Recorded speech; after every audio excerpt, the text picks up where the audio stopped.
I know I'm behind, but I'm going to give you not one, not two, but three KU reviews in one video to make it up. Here goes nothing. Hey, what's up, everybody? It's Drew, better known as RockShock01, and today I'm going to give you three KU reviews in one video. The sixth ranked Kansas Jayhawks played 3 games this week. They played TCU back to back because one of them got rescheduled from COVID outbreak of TCU, and then they played Texas, who is 21 in the country. They played them tonight, and KU went 2-1 and clinched a share of the Big 12 title with Baylor. That makes it the 63rd conference championship in school history, which is still the most in NCAA history. So I'm going to go through each game and just give you positives and negatives about the game, give a player of the game for each, and a player who needs to improve for each. Without further ado, let's jump into this shit. So the first game we're going to take a look at is KU at TCU. Now this is the game that was already scheduled, but KU unfortunately lost this game by a final score of 74-64, which put the outright title out of fruition. The positives, KU shot really well from the three-point line, going 42% for the game. And also in the first half, KU shot 63% from the three, so good stuff there. The turnover numbers, KU only had 8 for the game, which was good, and TCU only scored 6 off those turnovers. So good, better job taking care of the ball, and especially as of late, KU's actually been taking care of the ball much, much better. But a lot of negatives from this game, and what can I start with? The normal shooting numbers, KU shot 37% for the entire game, and a lot of it came from the second half for struggling, as KU shot 29% from the field and 27% from beyond the arc. Letting TCU get to the line pretty often, as TCU shot 79% from the line and 42% from the field. 42% from the field. The biggest difference in this game was rebounding the ball. TCU out-rebounded Kansas 47-35 and also scored more points in the paint, 36-24. Second chance points 13-5, and the bench points 25-17. TCU had less turnovers than KU. KU forced 7 TCU turnovers and scored 8 off of them, but gosh, the rebounding numbers were bad. So those needed to be fixed, and they, in a way, still got fixed as we get later on. But yeah, rebounding was a big, atrocious number. So. And that's pretty much why we lost this game. So with that being said, those are my positives and negatives. My player of the game, I'm just going to get straight into it. Player of the game, I got to give it, it's tough to say who gets it, but I am going to give it to Jalen Wilson. 13 points, 7 rebounds, 1 assist in 34 minutes of play. Better shooting night, went 6 of 11, 1 of 3 from 3, and 0 for 1 from the line, but still a very solid performance from Jalen Wilson, I beg your pardon. Also could have gave it to Ochai Abaji, but his cold shooting night was awful.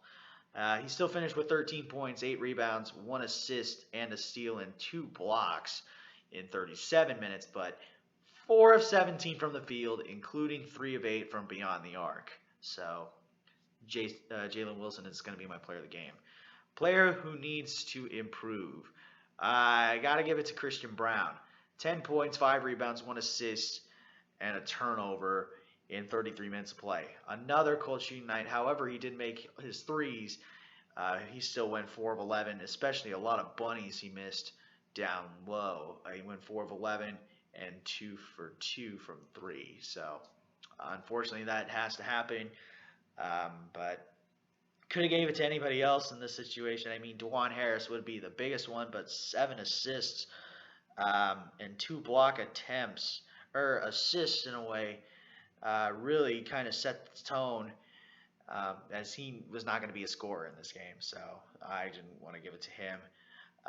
Also could have gave it to David McCormick, but he actually had a pretty decent performance despite another cold shooting night. But ultimately, Christian seemed worse for me. So um, my player of the game for this game is Jalen Wilson. My player who needs to improve is Christian Brown. Now we come to the second game, and lo and behold, KU plays TCU again.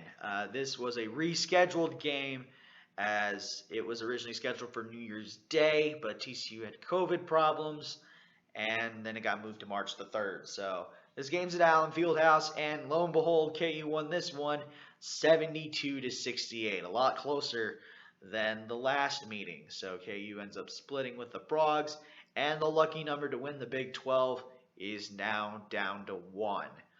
Some positives: KU actually shot well in the first half from the field, going 50%. A better shooting night overall, as KU shot 44% from the field in this game. A good shooting night from the free throw line, going 78%. Held TCU to 25% from beyond the arc. KU had less turnovers in this game than TCU, as TCU had 15 turnovers, and KU scored 25 off those turnovers.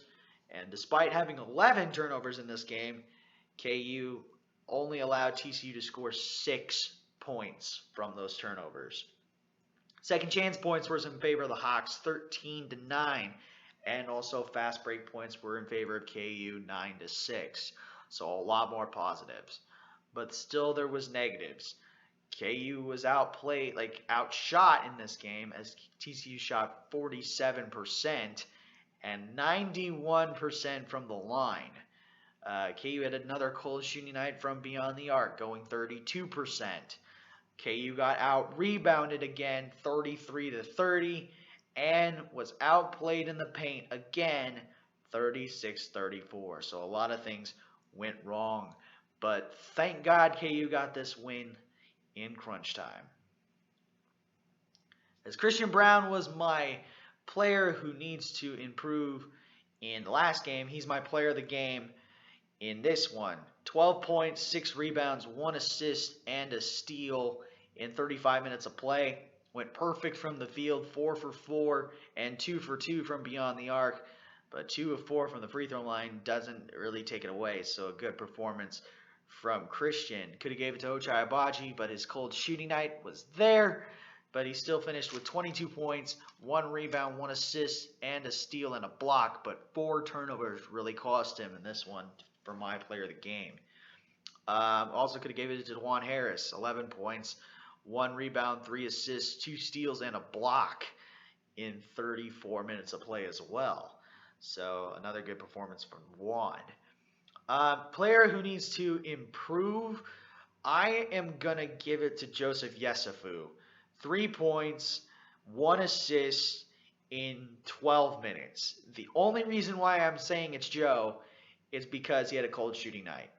He went 1 of 5 from the field and 1 of 2 from beyond the arc. So that's the only thing from there. So with that being said, my player of the game is Christian Brown. My player who needs to improve is Joseph Yesufu.